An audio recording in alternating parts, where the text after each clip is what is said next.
Is it possible for an amateur poker player to become a high-stakes poker player without a poker coach and without studying any poker charts?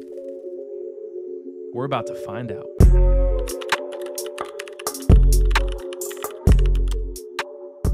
Now, phase one of this challenge is simple. We're going to grind low to medium stakes poker, win $10,000, and once we do that, we'll take our shot. Over the past week, I've won just over $3,000. If we can keep this momentum going, we can reach our $10,000 goal before the month is over. 3 weeks ago, I won almost $7,000 playing an underground game in downtown Dallas. Today, I'm heading back to playing the same game with a lot of the same players. If we run good, we could potentially reach our $10,000 goal tonight. But what concerns me most is what if we run bad? This game is advertised as a 5-5 game, but it plays more like a 10-20 game. Now, these aren't stakes that I'm fully comfortable with. But in order to get better, you got to put yourself in some uncomfortable situations. We have no time to get settled in because in my very first hand, I look down at Ace-Jack. I'm in the big blind and the $10 straddle is on. There's 3 limps and it folds to me. Open to 55. Now, you know you're in a good game when the straddle and all 3 limpers call.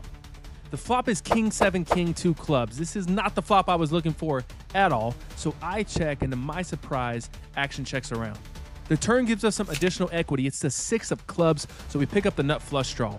I bet 250 to try and take the pot down here on the turn, until Nick grabs my phone to show me the absolute garbage that he called my raise with pre-flop, and then he folds. The +1 calls and all the other players fold. So now we're heads up to a river, and it's a great card for us. It's the ace of hearts, giving us top pair. Now, when the +1 called my bet on the turn, I got the impression that he thought I was bluffing and was calling me pretty light. So for that reason, I want to bet small and force him to call with all of his weak single pair holdings. So I bet 200 into a pot of 800. My opponent enters the tank. It feels like we have the right read at the moment, and he's thinking about calling me light. Eventually, he does put in the call. I proudly show my ace-jack, and then he shows pocket sixes for a turn full house. So after 2 whole minutes of playing, we're already stuck $500. For the next 20 minutes, I pick up some playable hands and lose some small pots, so I'm left with $300 in my stack when I look down at ace-queen. I'm in the +1 and open to 35. The +2 says, get your little stack out of here, brother, and 3 bets to 125. It folds over to Bomb Pot Brandon. Yes, that's what we call him. And he cold calls. It folds back to me, and with what I consider to be crumbs in this game, I jam all in for just over $300. The +1 calls pretty quickly, so I'm sure he has ace-king because they always have that hand when you have ace-queen. Bomb Pot Brandon folds, so we are heads up to a run out. The flop is garbage, trash, and junk. Turn is more trash, but the river is the king of hearts, and of course he shows ace-king, and there goes our first buy-in.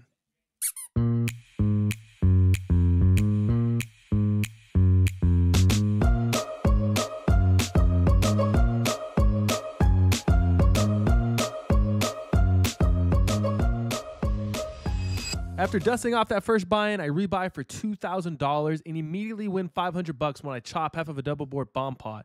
So we're only stuck $500, which is basically nothing for this game. And it looks like we might enter the black for the first time today because we pick up pocket queens. The button and big blind both limp, and I open to 50. I have to run and grab my camera off the tripod so you can't see this, but they both call. The flop is 3-9 jack all spades. I check my cards to see if I have a spade, and I do not. So when the small blind checks, I'm going to size up a little bit to charge hands containing 1 spade. I bet $100. This deters nobody because they both call. The turn is a 7 of clubs. It's not a spade, so we probably have the best hand here. However, there's still a chance one of them could have flopped the flush and be slow playing it. So when the small blind checks, I decide to check as well for some pot control. The button, however, does not check. Instead, she bets $350. The small blind folds, and it's on me. Now, the button could still have a lot of hands that we're beating, like ace-jack or king-jack with a spade, so I think our hand is a little too strong to fold. So I call. The river is a brick. It's the 3 of diamonds. I check again, praying she checks it back. She does not. Instead, she bets $700. I played quite a bit with the button, and she doesn't bluff a whole lot, but I have seen her bluff before, and something tells me that this might be one of those rare occasions. It just feels like she either flopped a flush or is bluffing with the ace of spades. After tanking for almost a full minute, I decide to fold. Amy is kind enough to show us that we made a good laydown and shows king four of spades for a flopped flush. So thank God we didn't get sticky there on the river, because we would have torched another $700. We go card dead for the next hour before picking up ace king in the small blind. There's an open from Dusty in the cutoff to 25. The button folds and I put in the 3-bet to 125 because Dusty basically never folds to any of my raises, so the sizing doesn't really matter.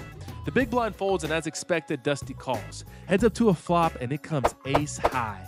Typically, I would bet this flop, but Dusty knows how I play, and I think if I bet this flop, he'll probably think I have an ace and just fold. So I decide to disguise the strength of my hand and check.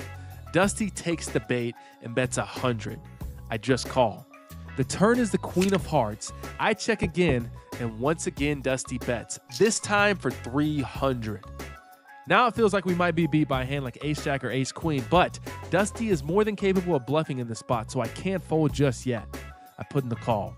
The river gives us trips. It's the ace of diamonds. I consider putting out a small bet to ensure we either get called by a worse hand or potentially induce a raise, but I decide to give Dusty some more rope and check.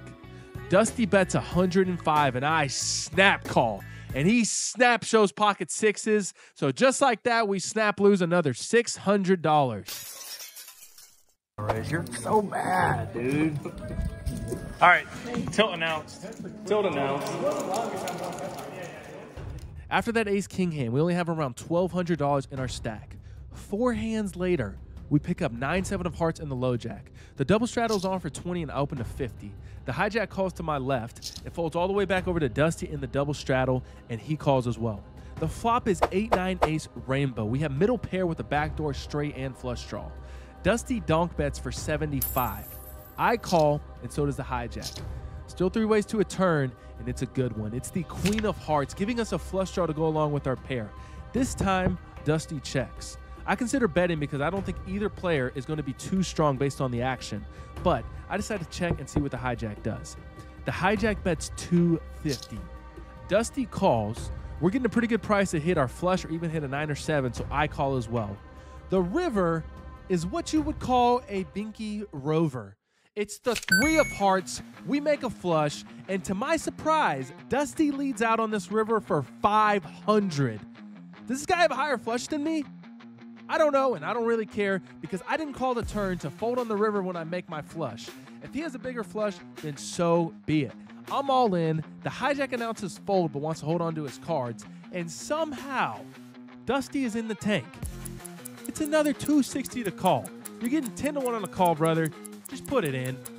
Somehow, this wizard folds ace queen. And then the hijack shows that he folded a set of 8s? How do we not get called there on the river?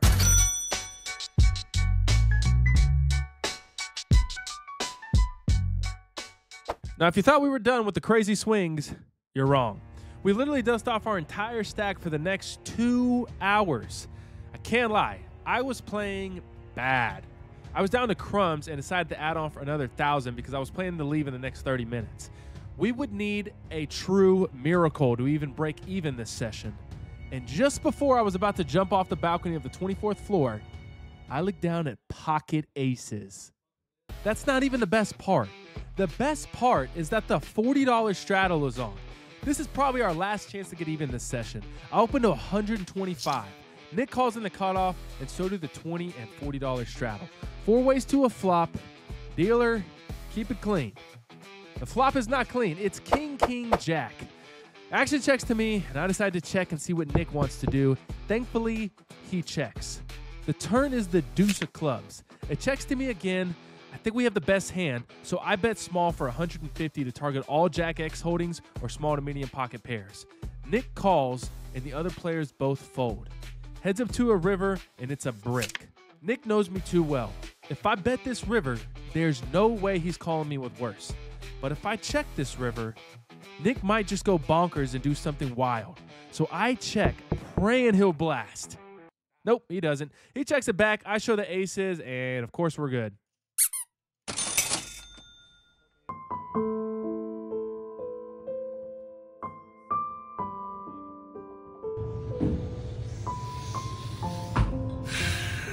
Yeah, we got smoked.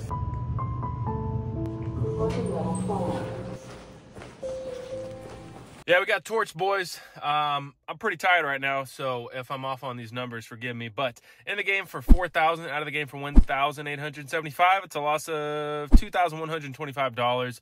So all the momentum we had, wow, you can tell I'm tired. All the momentum we had built up during this challenge kind of just went away.